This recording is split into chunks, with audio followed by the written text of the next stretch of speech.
Ninguém esperava que ele fosse chorar naquela noite. Roberto Carlos, diante de um dos maiores públicos do ano no Credit Card Hall, em São Paulo, interrompe o silêncio sagrado entre o fim de uma canção e o início da próxima. O palco iluminado, o público em transe, e ele, de olhos marejados, respirando fundo, prestes a cantar uma música que quase nunca entra em seu repertório, Despedida. Algo estava diferente. Aquela emoção não era performática, não era teatral. Era um rompimento da pele, um escoamento silencioso de algo guardado por décadas. E quando ele segurou o microfone com as duas mãos e olhou para a plateia, disse apenas: Essa é para alguém que mudou tudo. Ninguém sabia de quem ele falava. Mas naquele instante, uma mulher sentada na fileira 23, ao lado do corredor, abaixou a cabeça, segurando uma lágrima. Seu rosto envelhecido parecia carregar uma história que só ela e Roberto conheciam. Uma história enterrada pelo tempo, mas que insistia em voltar à tona através da música. Quando as primeiras notas de despedida ecoaram pelo teatro, uma tensão invisível tomou o ar. Quem era ela? O que havia acontecido entre os dois? E por que só agora, tantos anos depois, Roberto Carlos decidia cantar aquela música como se fosse a última? Se você gosta de histórias intensas, daquelas que atravessam décadas e carregam mistérios, amores impossíveis, reencontros improváveis e revelações que transformam vidas, então pare o que está fazendo agora. Se inscreva no canal, ative o sininho, porque o que você vai conhecer a seguir é uma narrativa que vai mexer com você. Uma trama costurada entre passado e presente, onde a música é mais do que trilha sonora, ela é testemunha, confissão e redenção. Você já se perguntou o que um grande ídolo esconde por trás das canções que parecem falar com tantas pessoas ao mesmo tempo? Já imaginou que uma única música pode ser a chave de um segredo guardado por quase 3 décadas? Roberto Carlos, sempre discreto com sua vida pessoal, deixou escapar naquela noite uma emoção que ninguém mais conseguiu ignorar. E o que parecia ser apenas mais um show virou o início de uma investigação íntima e profunda sobre o amor, a perda e o tempo. Tudo começa com um olhar. Uma figura no meio da multidão. Um rosto do passado. A história que estava adormecida desperta. E aos poucos, camada por camada, memórias enterradas começam a emergir. Recife, um amor escondido, uma partida sem explicação, uma canção que nasceu da dor. Mas essa história não para por aí. Porque quando o passado volta a bater a porta, nem mesmo o rei está preparado para o que vem depois. Se você acha que já ouviu todas as histórias sobre Roberto Carlos, prepare-se. Porque essa, você nunca imaginou. 26 anos antes daquela noite memorável em São Paulo, a história começava à beira-mar, em Recife. Roberto Carlos havia decidido passar alguns dias na capital pernambucana, longe dos compromissos e da agitação do eixo Rio-São Paulo. Entre passeios discretos pela orla de Boa Viagem e visitas silenciosas ao mercado de São José, buscava refúgio, não apenas do assédio da fama, mas de um vazio que nem ele conseguia nomear. Foi em uma tarde cinzenta, no saguão de um hotel de frente para o mar, que ele a viu pela primeira vez. Clara. Ela surgiu como quem não queria ser notada, mas era impossível ignorá-la. Tinha um jeito calmo, mas não passivo. Um olhar firme, que dizia mais do que qualquer conversa. E foi exatamente com uma frase aparentemente simples que ela deixou Roberto desconcertado: suas músicas me curaram, mas ainda há algo que você não cantou. Ele sorriu, curioso, tentando entender o que ela queria dizer. Mas antes que pudesse perguntar qualquer coisa, Clara já havia se virado e saído, como se a missão dela fosse apenas plantar aquela dúvida. Nos dias que se seguiram, eles se encontraram mais vezes, de forma inesperada e quase casual. No café do hotel, numa livraria do centro histórico, em um concerto beneficente em Olinda. Clara era envolta em um mistério silencioso, e talvez isso fosse parte do que mais o atraía. Ela não parecia deslumbrada pela fama dele. Ao contrário, tratava-o como um homem comum, com fragilidades, perguntas, hesitações. E foi nesse terreno tão incomum para Roberto que nasceu algo intenso e secreto. Um amor que cresceu fora dos holofotes, longe das colunas de revistas, escondido nos interstícios da vida cotidiana. Durante 2 anos, eles viveram encontros pontuais, sempre discretos, marcados por cumplicidade e silêncio. Clara nunca fez promessas. Tampouco pediu qualquer tipo de garantia. Ela apenas estava, e isso bastava. As canções que Roberto compunha nesse período ganharam um tom mais introspectivo, mas ninguém fazia ligação com aquela mulher que parecia existir apenas para ele. Em uma dessas noites, Clara disse algo que ele nunca esqueceu: alguns amores são tão grandes que precisam ser vividos em segredo para não se despedaçarem à luz do mundo. Mas como toda história marcada pela intensidade, o fim veio de forma abrupta. Sem aviso, sem discussão. Um dia ela simplesmente não apareceu. Nenhuma mensagem. Nenhuma ligação. Apenas uma carta deixada na portaria do hotel, onde dizia que precisava partir. Não explicava os motivos, não pedia desculpas. Apenas agradecia pelo amor e dizia que ele compreenderia com o tempo. Foi dessa ausência que nasceu Despedida. Uma música que ele escreveu em uma madrugada solitária, no mesmo quarto onde tantas vezes estiveram juntos. Ele nunca revelou a ninguém a origem da canção. Mas quem escuta com atenção percebe que ela não fala apenas de adeus. Fala de um amor que teve que ser escondido do mundo e, no fim, até dos próprios protagonistas. A luz azul suave banhava o palco do Credit Card Hall quando os primeiros acordes de Despedida começaram a ecoar pelos alto-falantes. Era uma escolha inusitada para o repertório daquela noite, e os fãs mais antigos notaram a surpresa. A canção, embora admirada por seu lirismo melancólico, raramente aparecia nos shows de Roberto Carlos. Mas naquele momento, ele parecia impelido por algo que ninguém ali poderia entender por completo.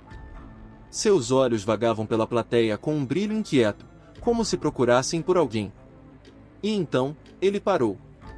Na fileira 23, discretamente posicionada na ponta do corredor, estava uma mulher de cabelos grisalhos, o rosto parcialmente sombreado pela luz do palco. Ela não sorria. Apenas olhava. Um olhar sereno, porém carregado de memória. Quando os olhos de Roberto encontraram os dela, o microfone tremeu ligeiramente em suas mãos. O silêncio se prolongou por um segundo a mais do que o esperado. O maestro o observou com atenção, aguardando sua entrada. E então, com a voz embargada, ele começou a cantar. A plateia, sem compreender o que acontecia, mergulhou na música. Mas algo estava diferente. A interpretação era crua, despida de qualquer artifício. Era como se ele estivesse cantando apenas para ela. Cada palavra parecia arrancada de dentro, como se estivesse revivendo tudo naquele instante: o primeiro encontro, os passeios escondidos, as madrugadas silenciosas em Recife, e a dor sem explicação que ficou quando ela partiu. Lágrimas desceram lentamente pelo rosto de Roberto. Não era comum vê-lo assim. Era algo raro, verdadeiro. O teatro inteiro percebeu. Quando a canção terminou, ele permaneceu em silêncio por alguns segundos, de cabeça baixa. O público, atônito, hesitou antes de aplaudir. A mulher na fileira 23 também aplaudiu, com as mãos trêmulas, e logo se levantou discretamente. Sem fazer alarde, caminhou até os bastidores, acompanhada por um segurança que parecia já instruído a deixá-la passar. Ninguém a deteve. Era como se aquela cena já estivesse escrita de antemão. Nos bastidores, longe do brilho das luzes e do burburinho da plateia, o reencontro aconteceu. Eles não se abraçaram. Não houve escândalo emocional. Apenas se olharam. Por longos segundos. A presença dela, ali, tão concreta e silenciosa quanto antes, parecia congelar o tempo. Clara então entregou a ele um envelope. Dentro, havia uma fotografia antiga dos dois, tirada em um dos raros dias em que ousaram registrar aquele amor. E uma carta, cuidadosamente dobrada. Ela apenas disse: "Eu precisava ouvir essa música, uma última vez." E saiu. Não olhou para trás. Deixou no ar a mesma ausência cheia de significado que um dia deixará em Recife. Roberto, com o envelope nas mãos, não conseguiu ler a carta naquela noite.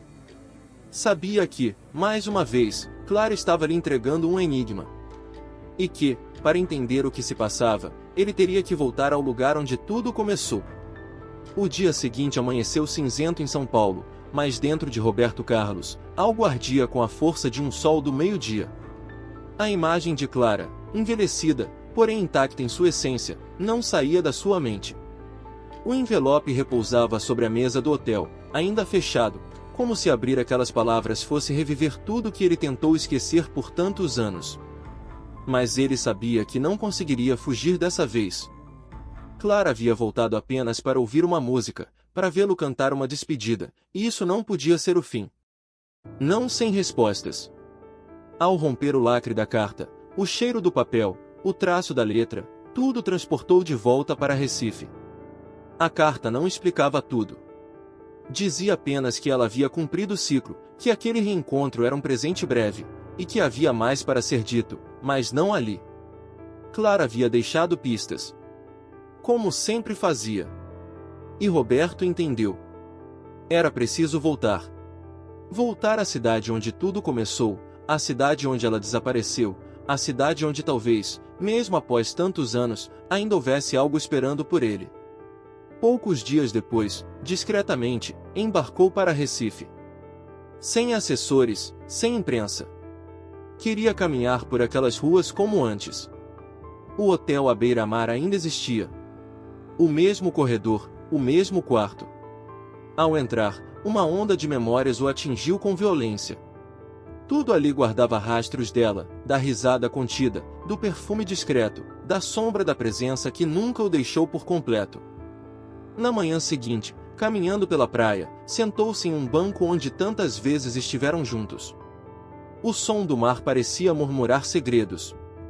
E então, como se tivesse saído de dentro da própria areia, uma jovem se aproximou. Trazia um envelope nas mãos. Ela pediu para entregar isso. Disse que um dia você voltaria, disse, antes de se afastar. Dessa vez, não hesitou. Abriu o envelope ali mesmo. Era uma carta de Clara, escrita com a mesma delicadeza de sempre. Nela, ela contava o que nunca teve coragem de dizer.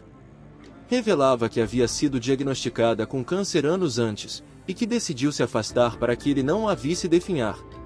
O amor que vivemos era forte demais para ser destruído pela dor. Preferi que ele ficasse intacto em sua memória.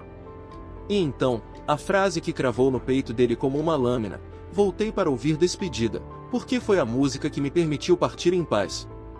Se você chegou até aqui, sabe que essa história está apenas começando. O passado de Clara ainda guarda segredos, e a decisão de Roberto de retornar a Recife abrirá portas que nem ele imaginava. Inscreva-se no canal agora e ative o sininho, porque os próximos capítulos dessa história vão revelar encontros inesperados, cartas que mudam tudo, e um nome que surgirá para desafiar tudo o que Roberto acreditava saber. Quem é Daniel? E por que ele diz ser filho de Clara e Roberto Carlos? A verdade, muitas vezes, demora décadas para encontrar sua voz. O fim da tarde em Recife trazia um vento úmido e salgado, o mesmo que embalara tantas lembranças no passado. Roberto caminhava pelas ruas antigas como quem busca algo que não sabe definir. A carta de Clara ainda vibrava em sua memória, e o silêncio que ela deixará após a última despedida parecia ecoar por todos os cantos da cidade. Mas naquela noite, o destino parecia pronto para lhe entregar mais uma peça desse quebra-cabeça afetivo. No saguão do hotel onde estava hospedado, um jovem de olhos claros e semblante inquieto o esperava. Tinha nas mãos uma pasta fina e um olhar que misturava hesitação e urgência. Aproximou-se devagar, como se temesse quebrar algo invisível. Senhor Roberto, meu nome é Daniel, disse. A voz firme, mas carregada de emoção. Eu acredito que sou seu filho. O impacto das palavras tirou o chão de Roberto por alguns instantes. O jovem parecia ter cerca de 24 anos, o tempo exato desde a partida de Clara. Daniel explicou que havia sido criado por uma tia em Olinda e que só recentemente teve acesso a cartas deixadas por Clara, guardadas em segredo até então. Nelas, ela falava de um amor intenso com um homem famoso, de encontros escondidos, e da decisão de partir para proteger ambos. Em uma das cartas, Clara mencionava o nome Roberto pela primeira vez. Foi o bastante para Daniel buscar respostas. Na pasta, estavam cópias das cartas, algumas fotos antigas e uma partitura. Ela disse que vocês costumavam compor juntos, mesmo que informalmente. Essa melodia foi a última coisa que ela escreveu antes de adoecer. Roberto pegou a folha e, ao ver os acordes e as anotações da letra inacabada, sentiu um nó na garganta. Era a voz de Clara ali, viva em papel. Nos dias seguintes, pai e filho começaram a se encontrar discretamente, evitando qualquer atenção da mídia. A semelhança entre os dois não era apenas física. Daniel tinha o mesmo jeito contido de Clara, o mesmo olhar que dizia mais que palavras. A conexão entre eles foi surgindo com naturalidade, e logo os encontros se tornaram sessões musicais improvisadas. Daniel tocava violão com delicadeza, e juntos começaram a dar forma à canção deixada por Clara. Chamaram a música de Volta do Tempo, como um tributo a tudo que ficou suspenso entre passado e presente. No entanto, a paz recém-descoberta logo seria abalada. Um envelope anônimo chegou ao hotel de Roberto. Dentro, uma única foto, Clara e outro homem, lado a lado, sorrindo. Atrás da imagem, uma anotação simples: você tem certeza? A dúvida se instalou como uma sombra. Quem era o homem da foto? E por que alguém escolheria aquele momento para lançar essa incerteza? Roberto sentiu que, mais uma vez, o passado estava disposto a testar os limites de sua verdade. Mas uma coisa era certa: ele não deixaria Daniel no escuro. Nem agora, nem nunca mais. Mesmo que as respostas fossem difíceis, era hora de enfrentar tudo, inclusive os fantasmas que Clara havia deixado para trás. Com a foto em mãos e o passado de Clara mais uma vez envolto em sombras, Roberto Carlos decidiu enfrentar a dúvida de frente. Não podia permitir que o laço que começava a se formar entre ele e Daniel fosse envenenado por incertezas. A imagem mostrava Clara ao lado de um homem mais jovem. O sorriso entre os dois era íntimo, cúmplice, o tipo de expressão que não se finge. No verso da foto, apenas uma pergunta: você tem certeza? Roberto sabia que precisava descobrir quem era aquele homem. Depois de algumas ligações discretas e lembranças puxadas à força da memória, um nome ressurgiu: Mauro. Um conhecido de Clara, amigo próximo nos anos em que ela e Roberto viveram seu romance em segredo. Mauro era discreto, quase invisível na época, mas sempre presente. Alguém que Clara dizia confiar. Seria ele o verdadeiro pai de Daniel? Com o coração pesado, Roberto localizou Mauro nos arredores de Olinda. Ele vivia sozinho em uma casa simples, rodeada de livros e fotografias antigas. Quando Roberto apareceu à sua porta, Mauro não demonstrou surpresa. Apenas abriu espaço e disse: eu sabia que esse dia chegaria. Sentaram-se na varanda, frente a frente com o passado. Mauro ouviu em silêncio enquanto Roberto falava sobre a carta, o reencontro com Clara, a chegada de Daniel e a dúvida plantada pela foto. Após um longo suspiro, Mauro se levantou e foi até o quarto. Voltou com uma caixa de madeira desgastada, coberta de poeira. Clara me deixou isso pouco antes de partir. Disse que, quando a hora chegasse, eu saberia a quem entregar. Dentro da caixa, havia um caderno de capa azul, várias cartas amareladas e uma pequena fita cassete. O caderno era um diário de Clara, e logo nas primeiras páginas, sua caligrafia inconfundível relatava os meses finais de sua vida, os medos, as dores, as decisões. Em uma das entradas, ela falava de Daniel: é filho do amor, do único amor que tive. Nunca pude dizer a verdade em voz alta, mas escrevo para que um dia ele saiba de onde veio. Roberto merece saber, e Daniel também. As cartas reforçavam o mesmo sentimento. Clara havia confiado em Mauro para guardar a verdade até que ela pudesse ser revelada. A fita cassete, gravada com sua voz suave e já enfraquecida pela doença, encerrava qualquer dúvida. Em suas palavras frágeis, ela pedia desculpas por tudo, explicava suas escolhas e afirmava, sem hesitação, que Daniel era fruto do amor entre ela e Roberto. Naquele instante, o peso da incerteza caiu por terra. Roberto chorou. Não por tristeza, mas por alívio. As palavras de Clara, mesmo póstumas, selavam um capítulo que ele jamais conseguiu encerrar sozinho. Ao reencontrar Daniel no hotel, Roberto o abraçou com firmeza, pela primeira vez como pai. Você é meu filho. E nada nem ninguém vai mudar isso. Daniel, emocionado, apenas respondeu: eu sempre soube. Só precisava que você também soubesse. Agora, o passado estava claro.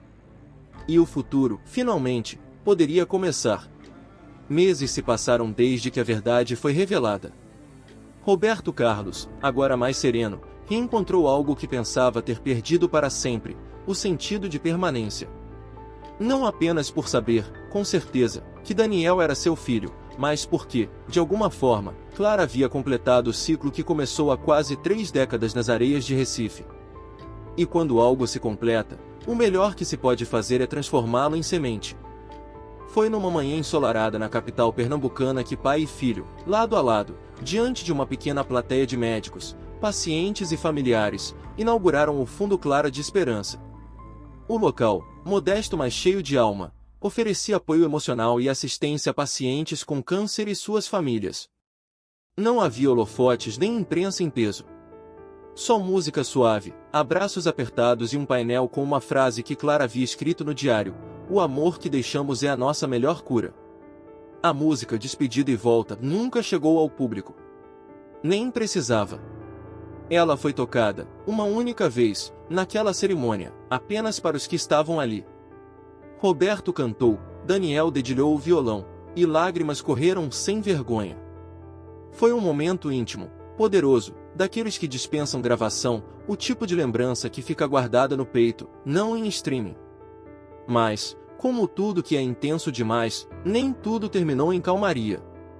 Entre os presentes discretos na cerimônia, havia alguém que chamava pouca atenção. Um jornalista investigativo, de olhar aguçado e gravador escondido no bolso. Ele havia recebido uma denúncia anônima semanas antes, dando conta de que Clara viverá parte da juventude com outro nome sob outra identidade em outro estado. Um novo fio puxava a trama já encerrada. E jornalistas, como você sabe, não resistem a um bom mistério. Ele começou a investigar.